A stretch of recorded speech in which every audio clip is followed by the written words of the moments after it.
গ্রামের শেষ প্রান্তে ছিল একটি পুরনো ভাঙা বাড়ি। সবাই তাকে বলতো নিশুতি বাড়ি। সন্ধ্যার পর কেউই ওই বাড়ির পাশে যেত না, কারণ শোনা যেত মাঝরাতে সেখানে কারো পায়ের শব্দ শোনা যায়, অথচ মানুষ দেখা যায় না। একদিন সাহসী কিশোর রায়হান ঠিক করল সে সত্যিটা জানবে।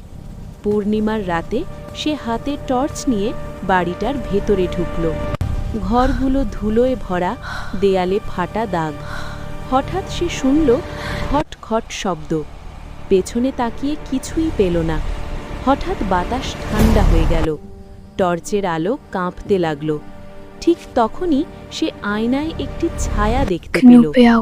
লম্বা, মুখ স্পষ্ট নয়। ছায়াটি ধীরে ধীরে তার দিকে ঘুরল। এক ভাঙা কণ্ঠে বলল, "এখানে কেন এসেছো?"